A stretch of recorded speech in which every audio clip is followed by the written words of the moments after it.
सबका स्वागत है। और जो है मूसा के तंबू में लगभग हर चीज बन के तैयार हो गई और जो है अब याजकों के लिए जो है वस्त्र बनाए और ये याजकों के वस्त्र और आभूषण और उनका एक एक चीज जो है प्रभु यीशु मसीह को बताती है, चर्च को बताती है। और आज से हम ये देखेंगे कि याजकों के वस्त्र, उनका पवित्रीकरण, उनका अभिषेक कैसे हो और परमेश्वर ने इस विषय में क्या आज्ञा दी, जिसका वर्णन जो है निर्गमन की पुस्तक 28वां अध्याय और पूरा 28 अध्याय जो है जिसमें करीब 43 आयतें हैं, लेकिन मैं आपके लिए कुछ हिस्सा पढ़ रहा हूं। निर्गमन की पुस्तक 28वां अध्याय 1 से 5 और उधर अंत में कुछ आयतें मैं पढ़ूंगा। सो आप भी मेरे साथ निकाल लें बाइबल में से निर्गमन की पुस्तक 28वां अध्याय।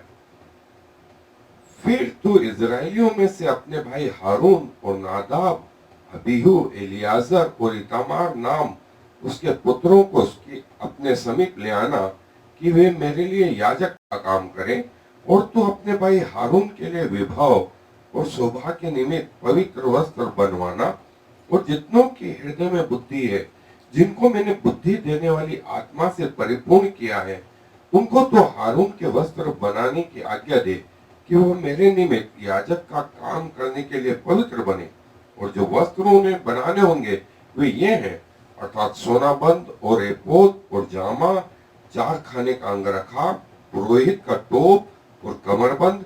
ये ही पवित्र वस्त्र तेरे भाई हारून उसके पुत्रों के लिए बनाए जाए कि वे मेरे लिए याजक का काम करें।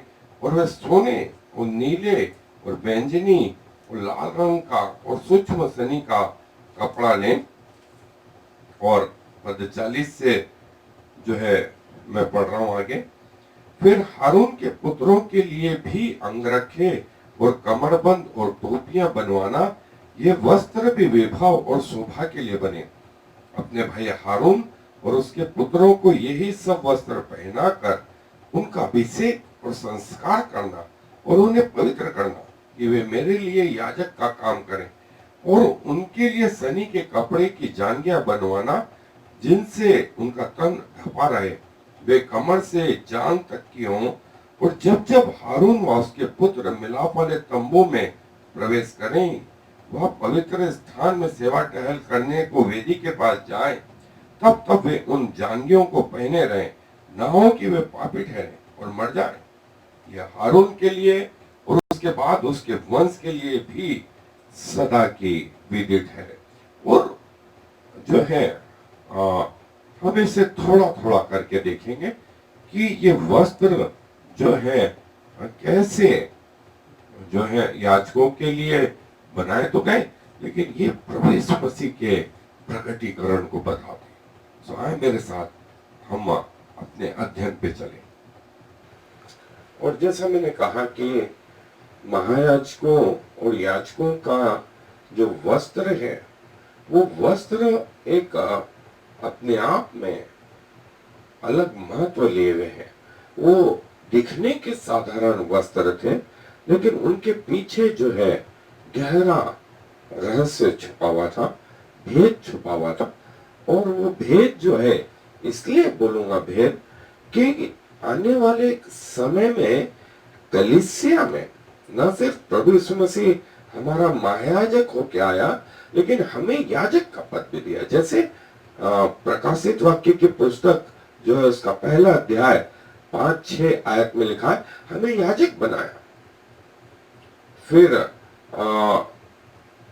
5वें अध्याय में प्रकाशित वाक्य में, और फिर उधर 20वें अध्याय में वहां पर भी आया कि हमें याजक बनाया। तो याजक जो है यहाँ तो प्रकटीकरण में है, लेकिन कलीसिया में जो याजक हैं, आज वो सारे विश्वासी हैं जो याजक के पद पर हैं, जिनका अभिषेक संसारिक रीति से नहीं, लेकिन आत्मिक रीति से हुआ है। सो वो कैसे है, हम आज उस पर थोड़ा सा अध्ययन करेंगे। और ये वो याजक थे, और इसके पहले जो हमने देखा वो महायाजक थे। और ये महायाजक याजक परमेश्वर की सेवा के लिए तैयार हुए। और हारून के 4 बेटे थे उस समय, और स्वयं हारून महायाजक के रूप में मूसा का बड़ा भाई जो है, और याजक जो है पहला महायाजक जो है ऑफिशियल जो है हारून था। और इब्रानियों की पत्री में यदि आप देखें तो वहां ऐसा कहा गया है, हमारा प्रभु यीशु मसीह हारून महायाजक से भी बढ़ करके है। और फिर अब्राहम के समय में एक मलिकी सदेक करके एक व्यक्ति का नाम आया है जिसे अब्राहम ने भेंट दी, वो भी परमेश्वर का याजक महायाजक था।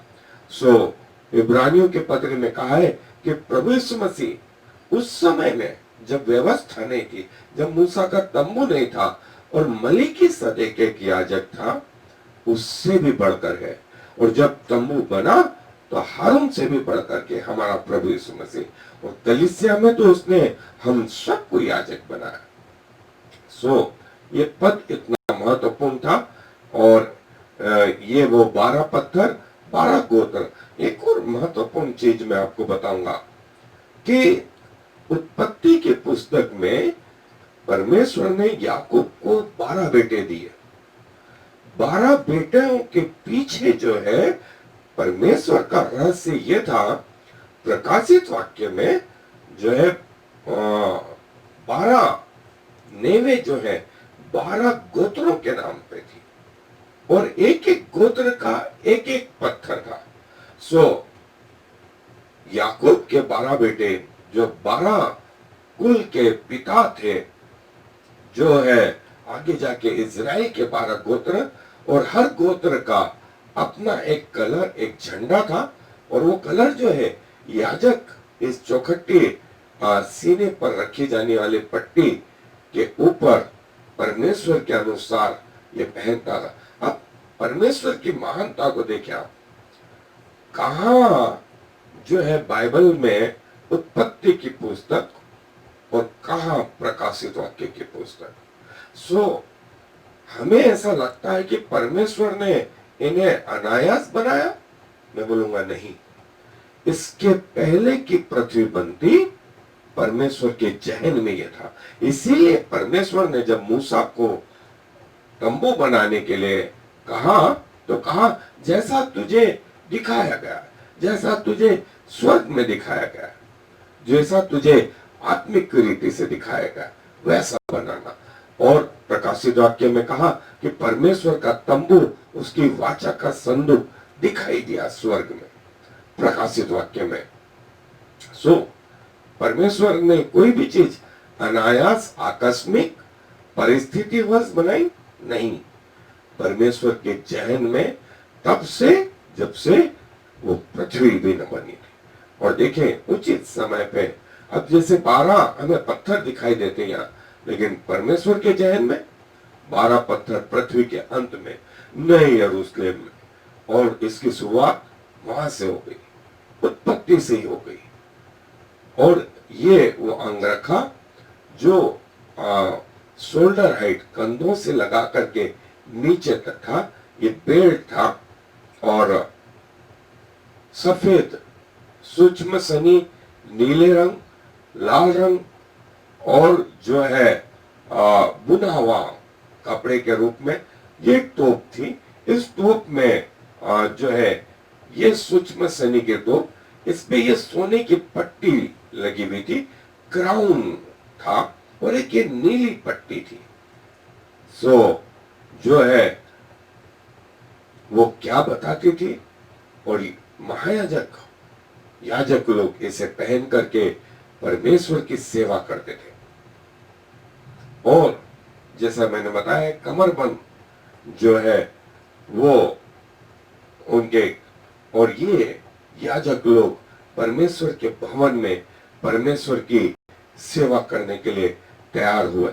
और परमेश्वर ने कहा ये आने वाली पीढ़ियों तक रहेगा, ये पीढ़ियों तक रहेगा।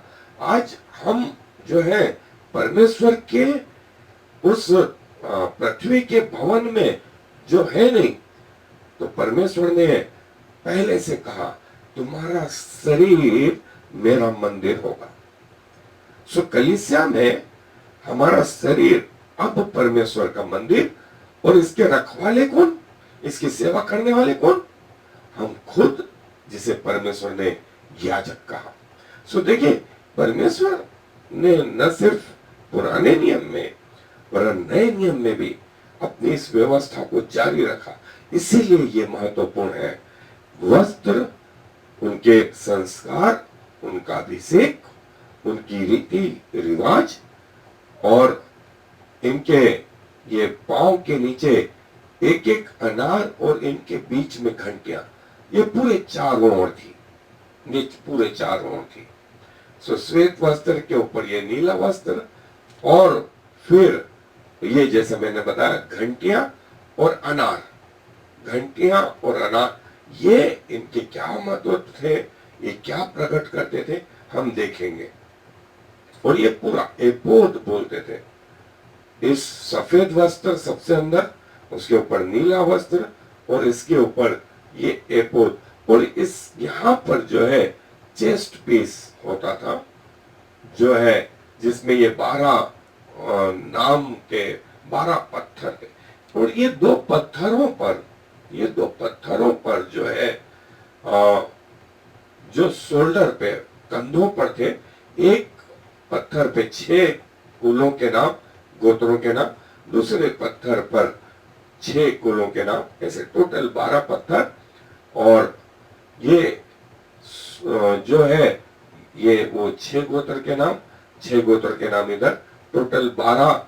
और ये 2 डिवीजन थे इसके, और इनको सोने से ऐसा मढ़ा गया कि ये गिरे नहीं, स्थिर रहे, और ये पत्थर पर टांकी जैसा जो है रहा, कि वो जो है किसी भी अवस्था में सेवा करते हुए भी नीचे जाए। अब देखिए ये दोनों पत्थर दोनों शोल्डरों पर, जिन पे 6 गोत्रों के, मतलब कुल 12 गोत्रों के नाम थे, और ये जो चेन थी, इस चेन से ये पटुका बंधा हुआ था, और महायाजक इसे जो है ऐसा पहनता था, और इस पे ये रिंगे थी, चारों तरफ ये रिंगे थी, और इन रिंगों से ये चेन बंधी हुई थी, और ये पीछे तक सपोर्ट करती थी। सो जो है जैसा मैंने बताया, ये देखिए यहाँ ये सपोर्ट के लिए ये चारों रिंग है। और जब हम परमेश्वर के उस वेदी को देख रहे थे, हमने भेंट की टेबल की रोटी देखी, भेंट की टेबल को देखा, हमने बाहरी आंगन में उस पीतल की वेदी को देखा, वहां पर सब जगह रिंगे थी। चौकोर होना भी अपने आप में एक महत्व लिए हुए था, एक सिंबल था। और ये क्या था हम देख चुके हैं, लेकिन फिर भी हम इसे देखेंगे। और ये जो है पीछे तक बंधी थी, ऐसा ये स्ट्रक्चर था। ये साइड से दिखाई दे रहा है, ये नीला वस्त्र, इसके अंदर सफेद वस्त्र, और इसके पीछे ये छाती पर आगे की तरफ ये वो स्टोन वाला हिस्सा, ये पीछे का हिस्सा, और साइड से ये नीले रंग का फीता, ये जो है बेल्ट, सत्य का कटिबंध, और महायाजक की ड्रेस इस प्रकार की। और जैसा सिर पर सोने की पट्टिका थी, जो क्राउन के रूप में, जो है मुकुट के रूप में प्रकट करती थी, ये सोने की थी, और इस पे भी टांकी लगी हुई थी। यहोवा के लिए पवित्र ये टांकी से खुदा हुआ था। और ये नीले रंग की जो पट्टियां थी, वो इससे पीछे की तरफ जाती थी, और ये केप को या इस टोपी को, इस मुकुट को जो है स्थिर करती थी। एक और महत्वपूर्ण चीज थी, उर्रीम और तुरीम करके तुमीम, ये जो है दो पत्थर थे जो उस ब्रेस्ट प्लेट के छाती पर जो प्लेट थी उसके साइड में हुआ करते थे, पाउचेस में हुआ करते थे। और ये जो है उरीम और तुमीम का जो है वर्णन जो है बाइबल में कई जगह आया है। और ये डिवाइन या आध्यात्मिक रीति से जब परमेश्वर से पूछना होता था तो इन पत्थरों का उपयोग किया जाता था। और महायाजक इसे अपने दाहिने, एक को दाहिने हाथ में, एक को बाएं हाथ में, और परमेश्वर से पूछा जाता था कि परमेश्वर युद्ध करें या न करें, परमेश्वर चिट्ठियां डाली हैं किसके नाम पे निकले, परमेश्वर से हर चीजें पूछी जाती थी। ये उरीम और तुमीम जो उनके हाथ में होती थी, महायाजक जो है इस बात को प्रकट करता था कि परमेश्वर की इच्छा हाँ में है या ना में। इसका वर्णन जो है हम आगे देखेंगे। और बाइबल में ये एक महत्वपूर्ण चीज है, उरीम और तुमीम जो है, इसके भी जो है उरीम का मतलब होता था लाइट, लाइट, और तुमीम का मतलब होता था जो है परफेक्शन, परफेक्शन। ये जैसा उस छाती पर प्लेट जो थी उसके साइड में होते थे, पाउच में होते थे उरीम और तुमीम, जिसे निकाल करके जो है महायाजक परमेश्वर से पूछता था। और जैसा मैंने बताया ये उरीम और तुमीम जो है ये इस छाती के पटुके के साइड में होते थे और जिन्हें रखा जाता था। ये जो है दिखते तो नहीं थे, लेकिन जो है इनको निकाल करके याजक, महायाजक जो है अपने दाएं और बाएं हाथ में रखता था। और ये डिसीजन मेकिंग, एडवाइस और डिविनेशन, आध्यात्मिकता के लिए जो है उपयोग में लाए जाते थे। इसका वर्णन जो है बाइबल में हम देखेंगे बहुत सारी जगह आया है, उरीम और तुमीम। और इसका एक और महत्व था, हिब्रू लेटर अलेफ, अलेफ और हिब्रू लेटर टॉ, ये जो है जैसा उरीम का मतलब था लाइट, नॉलेज, विजडम, और तुमीम का मतलब था कंप्लीटनेस, परफेक्टनेस, होलनेस, पूरा, संपूर्ण। और देखें निर्गमन की पुस्तक, लेवी व्यवस्था की पुस्तक, व्यवस्था विवरण की पुस्तक, एजरा की पुस्तक, नहम्याह की पुस्तक, इन सब जगह इन उरीम और तुमीम का वर्णन आया है। ये वो सीक्रेट चीज थी जो ये कंपास, इसमें उरीम और तुमीम ये मिला करके स्टार ऑफ डेविड जो आज इजराइल का राष्ट्रीय चिन्ह है वो बताती थी। मतलब परमेश्वर की इच्छा इसमें प्रकट होती थी। परमेश्वर की इच्छा जो है इन उरीम और तुमीम में प्रकट होती थी। वो कैसे 6 स्टार बना, वो ये उरीम और तुमीम में, और स्टार ऑफ डेविड। और किसने इन उरीम और तुमीम को बनाया? निश्चय हमारे परमेश्वर ने, हमारे परमेश्वर ने। और परमेश्वर चाहता है आज भी जो है हम परमेश्वर की इच्छा जाने, क्या काम करें या ना करें, हम परमेश्वर के पास चलें। अधिकांश जगह तो ऐसा होता है कि हम योजनाएं बनाते हैं और फिर ये दुआ करते हैं कि परमेश्वर इसे सफल कर। होना ये चाहिए इच्छाएं काम करें या ना करें, ये भी किससे पूछे? परमेश्वर से। और परमेश्वर की हाँ है या ना है वो मालूम करें। और ये जैसा मैंने बताया कि उरीम और तुमीम जो है ये वो जो थे स्टोन थे, जो व्हाइट स्टोन था वो यस के लिए, और तुमीम ब्लैक स्टोन था ये नो के लिए। और परमेश्वर अपनी आत्मा के द्वारा प्रकट करता था कि हाँ है या ना है। प्रकाशित निर्गमन की पुस्तक 28वां अध्याय 30वीं आयत में इसका वर्णन।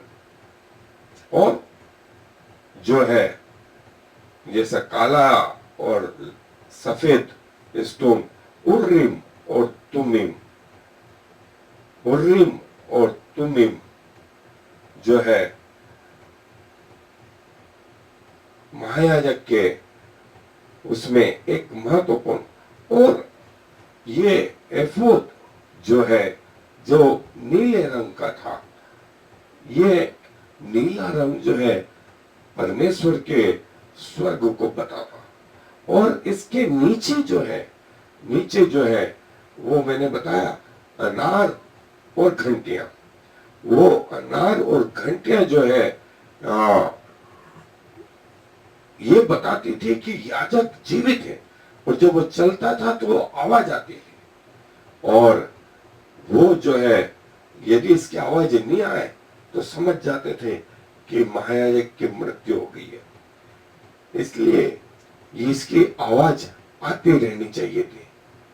ये वो एफोद, फिर ये वो एफोद की रस्सी, और पांव जो है साफ करे, ये श्वेत कपड़ा, और ये जो है महत्वपूर्ण स्टोन, और ये छाती पर पटुका, और ये गोल्डन क्राउन। ये एक आउट लाइन है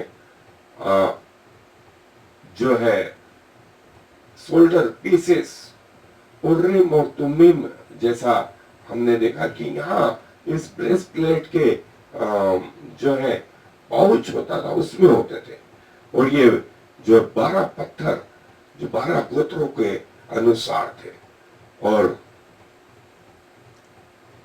महायाजक का ये एक ड्रेस था। सो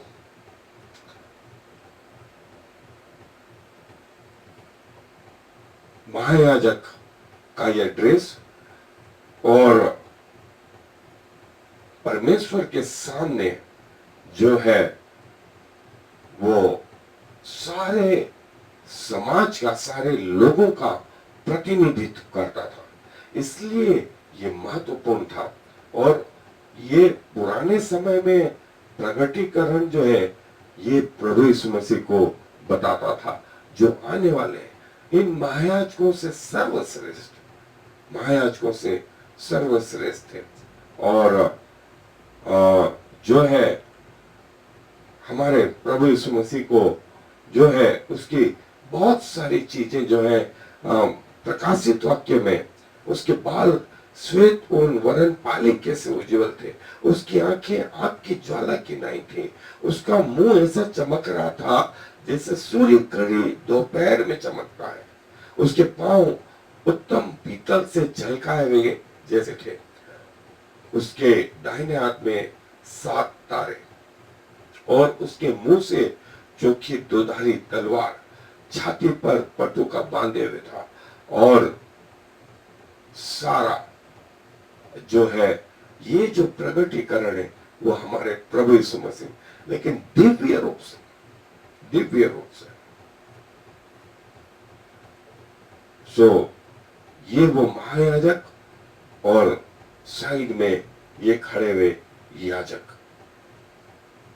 और ये हमको आने वाले हमारे प्रभु यीशु मसीह की छाया के रूप में दिखाई देते हैं। ये वो पत्थर थे जो है अलग अलग रंग के, ये पत्थर जो है हर गोत्र के थे।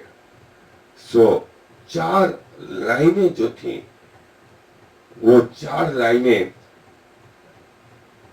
4 सुसमाचार को बताती थी, 4 कोनों को बताती थी, पृथ्वी के 4 हवाओं को बताती थी। ये भी बताती थी कि हर व्यक्ति परमेश्वर के पास पहुंच सकता है। ये 3 कीड़ों थी जो पिता, पुत्र और पवित्र आत्मा के त्रिएकता को बताती थी। ये पवित्र है, ये बुलाए हुए हैं, ये चुने हुए हैं, ये परमेश्वर की ओर से है।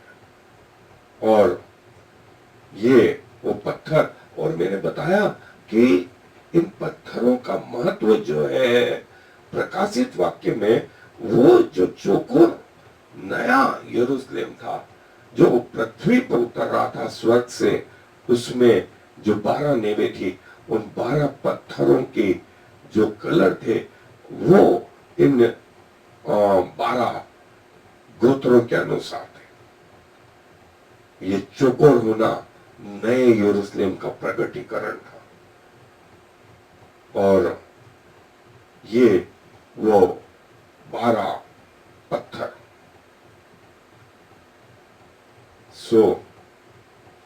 याजक का फ्रंट का हिस्सा, महायाजक का फ्रंट का हिस्सा कुछ ऐसा दिखाई देता था, और पीछे का हिस्सा कुछ ऐसा दिखाई देता था। और ये 12 पत्थर, इनके बारे में भी हम देखेंगे, इनके कलर के बारे में देखेंगे।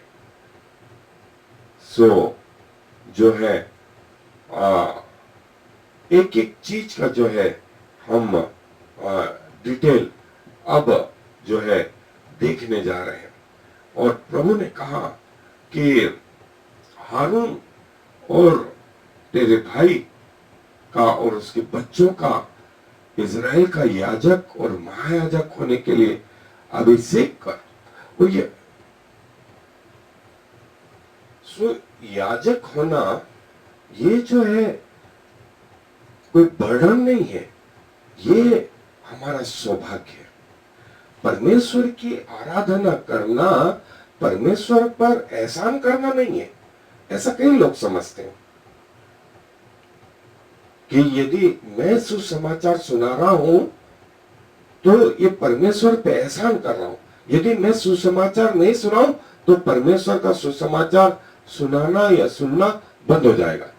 मैं आराधना कर रहा हूं, मैं गीत गा रहा हूं, यदि मैं नहीं गाऊंगा तो परमेश्वर की आराधना बंद हो जाएगी। मैं जो है परमेश्वर की सेवा कर रहा हूं, संस्थाएं सोचती हम परमेश्वर का प्रचार कर रहे हैं, यदि हम प्रचार करना बंद हो जाए तो परमेश्वर का काम ठप हो जाएगा, बैठ जाएगा। मैं बोलता हूं हम सब गलत फहमी में, हम सब गलत फहमी में। परमेश्वर की आराधना तो स्वर्ग में लगातार 24 घंटे होती रहती है, पूरी पवित्रता के साथ होती रहती है, पूरी सिद्धता के साथ होती रहती है, पवित्र लोगों के बीच में होती रहती है, पवित्र भाषा में होती रहती है। इनमें से कुछ भी पृथ्वी के लोगों को कोई आइडिया नहीं। इसीलिए परमेश्वर की सेवा हमारा सौभाग्य है। हम कुछ देर के लिए जाते हैं, घंटे आधे घंटे में उब आते हैं, और वो भी हफ्ते में एकाधिक दिन। कई लोग बाहर तक खड़े रहते हैं, बाहरी आंगन में खड़े रहते हैं, कई लोग अंदर तो बैठे हुए लेकिन ध्यान कहीं और है। कई लोग जो है उनको उपस्थिति पता नहीं है, कई लोग जो है आराधना के अंत में जा रहे हैं कि बस आशीष ले लो बाकी काम हो गया। नहीं दोस्तों, ये बताता है महायाजक को कि वो पूरी कलीसिया को परमेश्वर के सामने रिप्रेजेंट करता है। आप यदि घर के महायाजक हैं, आप अपने परिवार के महायाजक हैं, आप जो है अपने परिवार को परमेश्वर के सामने कैसे प्रेजेंट करते हैं? क्या इस रीति से, जैसा भी कहा, परमेश्वर का न्याय बताते थे, परमेश्वर की आशीष देते थे, परमेश्वर के लोगों को जो है मन फिराव का अवसर देते थे, बताते थे कि परमेश्वर के पास कैसे आ जाना, और सारी पवित्र चीजें इनकी थी। जो भेंट की रोटी थी, भेंट के बलिदान थे, वे इनका भोजन थे, और परमेश्वर आप इनकी प्रॉपर्टी था, परमेश्वर आप इनकी प्रॉपर्टी था। इसीलिए यदि हमें याजक बनाया है तो इसका महत्व कितना अधिक है हमें यहां से समझ में आने लगता है। और उसके वस्त्रों को जो है पवित्र बना, और जो है वो पवित्रीकरण के साथ में परमेश्वर की सेवा करे। ये आने वाली चर्च को भी बताता है। जब वो स्त्री जिसने प्रभु यीशु मसीह के उस अंगरख को छू लिया तो सामर्थ्य निकल के उस स्त्री में आई। प्रभु ने कहा कि किसी ने मुझे छुआ, और जो है वही हारून के वस्त्रों में था, वही जो है याजकों के वस्त्रों में था। जब वे उन्हें पहन लेते थे तो उससे जो चीज छू जाती थी वो भी पवित्र हो जाती थी। इवन बर्तन तक पवित्र हो जाते थे, पीने का पानी पवित्र हो जाता था, वो भूमि पवित्र हो जाती थी, जिस काम को ये हाथ में लेते थे वो काम पवित्र हो जाता था। ये वो याजक थे। और आप और मुझे कलीसिया में क्या बनाया? याजक। याजक हमारा ये महायाजक जो है प्रभु यीशु मसीह। और जैसा मैंने बताया कि हारून और उसके वस्त्र भी किसी को छू लेते थे तो वो पवित्र हो जाता था। इतना महत्वपूर्ण था। और उसे पवित्र करना कि वो मेरी सेवा करे। और जो है परमेश्वर की जो सेवा है वो उसके मर जाने के बाद जो है आगे भी जारी रहे, आगे भी जारी रहे। इस महायाजक के जो महत्वपूर्ण हिस्से थे वो ये ब्रेसप्लेट, एफोड ये नीला कलर का, फिर ये रोप या रस्सी, फिर ये मीटर या ये सोने की पटियां या केप, फिर गर्डल और एम्ब्रॉयडर्ड कोट। और जो है अब हम जो है इनमें से एक एक का क्रमबद्ध अध्ययन करेंगे।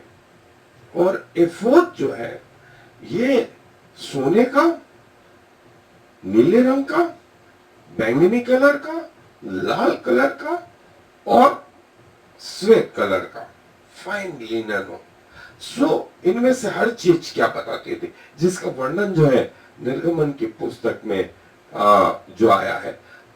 गोल्ड या जो है सोना जो है वो राजसी बात को बताता था। वो ये बताता था कि वो राजाओं का राजा है। प्रभु यीशु मसीह भी जैसा मैंने बताया उनके जन्म के समय में सोना चढ़ाया गया। उन ज्योतिषियों द्वारा सोना बताता था कि वो जो है राजाओं का राजा। और नीला कलर जो है वो स्वर्ग को बताता था और ये बताता था कि इनका अभिषेक जो है वो परमेश्वर की ओर से, परमेश्वर की ओर से। और बैंगनी कलर ये बताता था कि वे राज से घराने के हैं। यीशु मसीह की इंसल्ट करने के लिए सिपाहियों ने उसे बैंगनी वस्त्र पहनाया और उसका मजाक उड़ाया, देखो तुम्हारा राजा, हे यहूदियों देखो तुम्हारा राजा। लेकिन अनायास उन्होंने ये प्रकट किया कि वो राजाओं का राजा है, मृत्यु के समय में भी वो राजाओं का राजा है। और लाल कलर जो है उसके बलिदान को बताता था, लहू को बताता था। और जो लिनन था वो लिनन जो है बड़ी मेहनत से तैयार होता था और कपड़ा जो है उसे उन दिनों में बुना जाता था और वो श्वेत कलर का था। और ये बताता था कि मेहनत और पेन इसमें जुड़ी हुई है, इसमें कष्ट और हार्ड वर्क जुड़ा हुआ है। और जो है जब एफोद का जो मतलब होता था वो शोल्डर प्लेट, और ये जो है नीले रंग का जो वस्त्र है वो शोल्डर से लगा करके नीचे तक हुआ करता था। और इसके नीचे जो है ये सिर्फ जो है पूरा तन ढका रहे। और परमेश्वर ने कहा कि मेरे सामने जो है नग्न अवस्था में नहीं आना। सो परमेश्वर स्वयं ने कहा ये एफोद जो है पूरा कवर करे। और आपको याद होगा कि जब आदम और हवा ने पाप किया तो उनको वस्त्र किसने पहनाया? उन्होंने तो अपने समझ से जो वस्त्र थे वो जैतून के पत्तों को तोड़ करके जो है अंजीर के पत्तों को तोड़ करके उन्होंने वस्त्र बनाए थे। लेकिन परमेश्वर ने उनको चमड़े के वस्त्र पहनाए, उनको चमड़े के वस्त्र पहनाए। और जो कलीसिया है जिसका वर्णन प्रकाशित वाक्य के 7वें अध्याय में, वहां जो कलीसिया है वो विभिन्न कलरों में आई थी, लेकिन यीशु के लहू में उनके वस्त्र श्वेत हुए।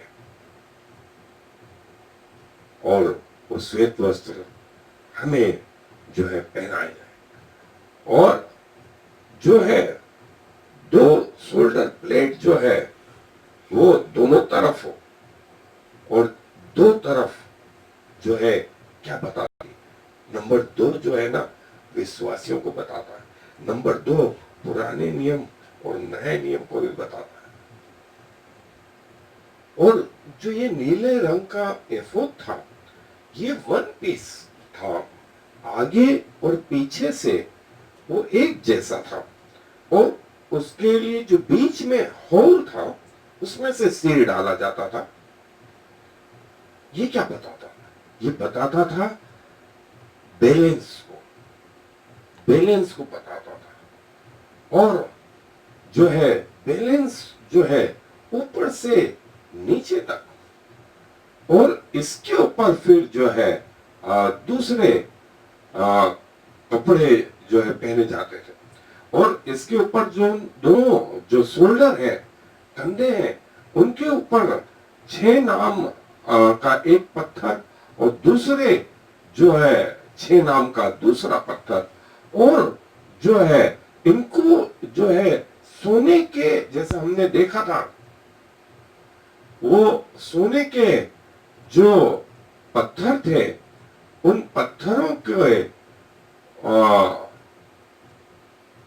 ये 2 पत्थर और दोनों पत्थरों को सोने से जो है कड़ा जाए और ताकि वो गिर न जाए, नंबर 1। नंबर 2, सारे गोत्रों का स्मरण जो है परमेश्वर के सामने रहे। और जो है हारून जो है इनके गोत्रों के जो है पापों को उठा करके परमेश्वर के सामने खड़ा रहा करे।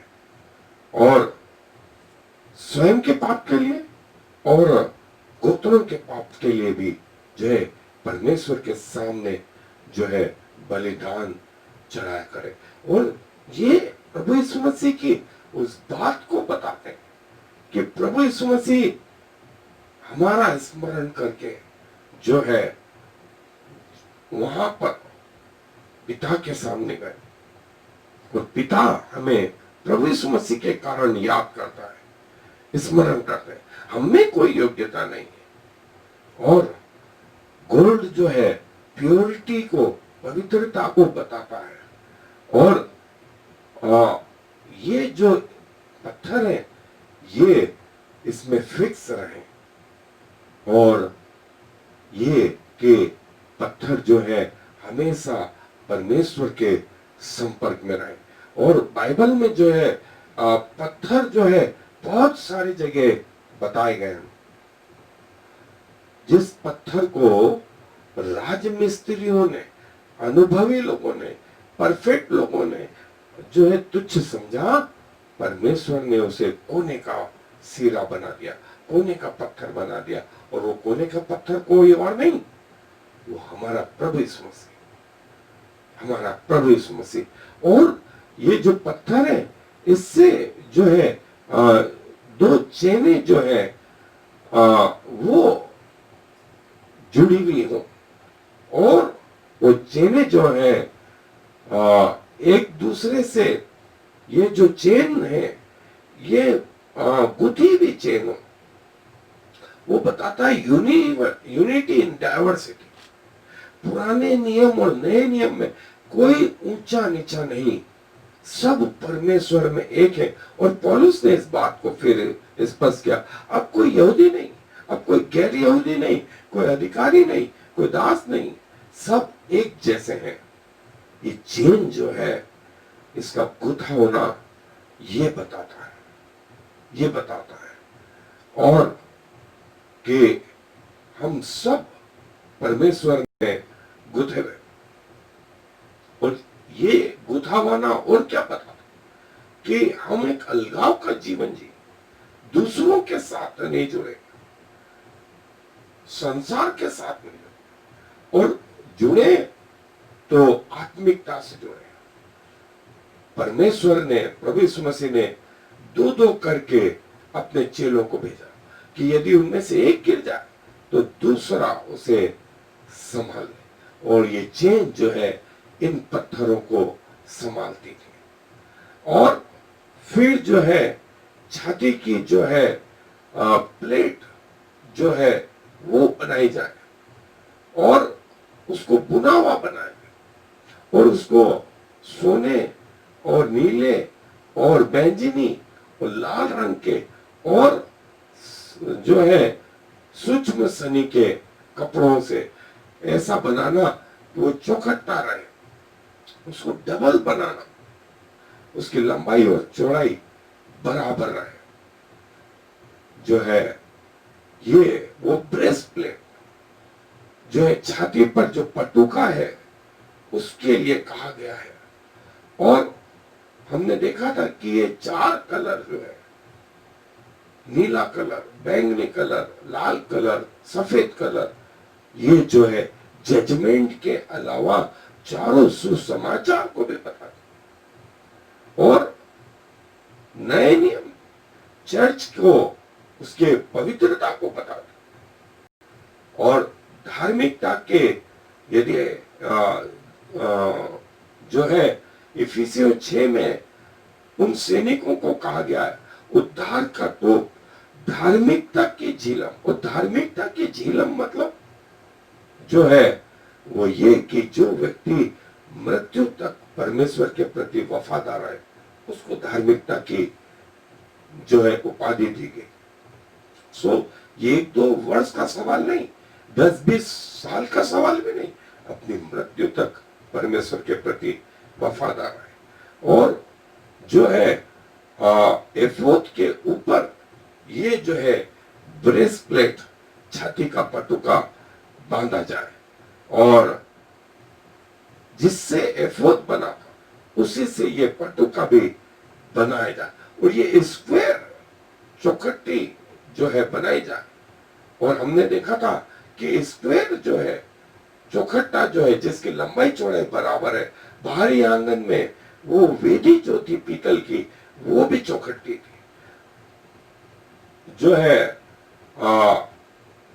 परमेश्वर की भेंट की रोटी वो भी चौखट्टी, और परमेश्वर का महापवित्र स्थान जो है वो भी चौखट्टा। ये चार सुसमाचार को, ये पृथ्वी के 4 कोनों को बताते हैं। और उसको डबल फोल्डेड करना, डबल फोल्डेड हमने देखा था उस छत के ऊपर भी, जो पवित्र स्थान और महापवित्र स्थान के ऊपर जो 4 अलग अलग परतें थी छतों की, उसको फोल्डेड करना। ये फोल्डर जो है नया नियम और पुराना नियम को बता रहा है। और 4 रो जो है, मैंने बताया 4 रो जो है वो, और एक रो में 3 पत्थर जो है, वो 3 पत्थर जो है, एक तो 12 टोटल पत्थर, 12 परफेक्ट नंबर गवर्नमेंट को बताते हैं, 12 गोत्रों को बताते हैं, 12 डिसाइपल को बताते हैं, नए यरूशलेम को बताते हैं, उसकी नेवों को बताते हैं। और 4 रो फिर जो है उस एक रो में जो है, और जैसा मैंने बताया 4 रो जो है वो 4 दिशाओं को ये भी बताते हैं कि हमारा परमेश्वर महाप्रतापी, करुणामय, क्रोध करने में धीर है, अनुग्रहकारी है। और एक रो में 3 स्टोन, 3 पत्थर पिता, पुत्र और पवित्र आत्मा की त्रिएकता को भी बताते हैं कि इनका चुनाव जो है परमेश्वर की ओर से हुआ है। और जैसा हमने देखा कि हमारा प्रभु यीशु मसीह चर्च का कोने का पत्थर हो गया, और प्रकाशित वाक्य में कहा गया है जो जय पाए उसे मैं एक पत्थर दूंगा। पतरस को भी जो है कलीसिया का पत्थर कहा गया। और जो नया यरूशलेम स्वर्ग से उतरने वाला था उसके वही नाम 12 नेवे, 12 गोत्रों के नाम पर लिखी हुई है। और ये 12 गोत्र जो है जिनके नाम उस नए यरूशलेम में लिखे गए हैं, अब 12 नेवे पहले से डिसाइड है, इसलिए याकूब को 12 पुत्र दिए गए, 12 पुत्र दिए गए और 4 पत्नियां दी गई। 4 पत्नियों से 12 बच्चे उसके पैदा हुए। और जो है, हालांकि इस्माइल के भी 12 पुत्र थे, जैसा जो है उत्पत्ति की पुस्तक में आया है कि उसके भी 12 बेटे थे। 12 बेटों में से इस्माइल के 12 बेटे और याकूब के 12 बेटे, लेकिन उससे इस्माइल से भी 12 गोत्र चले, लेकिन परमेश्वर का चुनाव जो है इज़राइल के लिए रहा, जो जनरेशन से जनरेशन चला आता जा रहा है। और प्रभु यीशु मसीह से जब उन चेलों ने पूछा कि हमारा क्या होगा प्रभु, तो प्रभु ने कहा कि तुम इज़राइल के 12 गोत्रों का न्याय करोगे। और जो है ये 12 स्टोन, 12 पत्थर जो है परमेश्वर के सामने, इनके कलर, इनकी सारी चीजें जो है अपने आप में महत्व लिए हुए थी। और ये स्टोन जो है इस प्रकार के कलर लिए हुए थे। इनका वर्णन जो है उत्पत्ति की किताब में भी आया है। और ये पूरे 12 स्टोन जो है, और ये जो है 4, मैंने बताया कि 4 इनके रिंगे थी। ये रिंगे परमेश्वर की अनंतता को बताती हैं। ये परमेश्वर की इस बात को बताती है कि वो प्रथम और अंतिम है, वो अल्फा और ओमेगा है, और हर व्यक्ति को परमेश्वर के पास आने का अधिकार है। सो चेन, जैसा हमने बताया, यूनिटी को बताती है। और सोना जो है शुद्धता को बताता है, वो राजसी बातों को बताता है। और इज़राइल के 12 गोत्रों के नाम जो है हारून याजक के या महायाजक के छाती पर लगे हुए हों, ताकि उनका स्मरण परमेश्वर के सामने हमेशा होता रहे। और जैसा हमने देखा, उरीम और तुमीम ये 2 और स्टोन थे जो इन पांचों में साइड में रखे हुए थे, जिनको हम कल देखेंगे कि ये उरीम और तुमीम जो है इनका मतलब क्या था। इनका बेसिक मतलब ये था कि परमेश्वर से जो है आज्ञा लेना, परमेश्वर से परमिशन लेना। और जिसका वर्णन आप देखें, इतने सारे रेफरेंस है जहां पर परमेश्वर से जो है पूछा गया। और ये उरीम तुरीम के विषय में जो है हम डिटेल में कल देखेंगे। सो आए दुआ में अपने स्वरों को झुकाएं, परमेश्वर को धन्यवाद दें कि बहुत सारे लोगों में से उसने हमें चुना अपना होने के लिए। प्रभु जी, धन्यवाद देता हूं कि हमसे अच्छे लोग इस दुनिया में थे, और आपको ये उचित लगा कि जगत के मूर्खों को चुने, जगत के अज्ञानियों को चुने, जो कुछ नहीं समझे जाते थे उन्हें चुने, और अपना याजक बनाए, अपने पास आने दें, लेकिन आपने चाहा कि वे सब पवित्र हों, और पवित्रता के लिए भी प्रभु आपने अपना आत्मा हमें दिया, जो हमें प्रतिदिन प्रति क्षण नया करता जाता है, इस योग्य करता है कि हम आपकी सेवा करें। सो प्रभु जी, हमारे जीवन जीने का कारण ही आपके नाम की आराधना है। जब तक जिए आपकी आराधना स्तुति करते रहे। फिर से प्रभु आपके रहस्यों के लिए धन्यवाद देते हैं कि पुराने नियम से, इवन पृथ्वी के बनने के आरंभ से ये सब कुछ आपके जहन में था, और पृथ्वी के समाप्त होने तक जो है आपने अपनी व्यवस्था को युग युगान से युग युगान तक जो है बना के रखा। धन्यवाद के साथ में सारा आदर आपको देते हुए इस विनती को प्रभु यीशु मसीह के नाम से मांग लेते हैं, आमीन। और फिर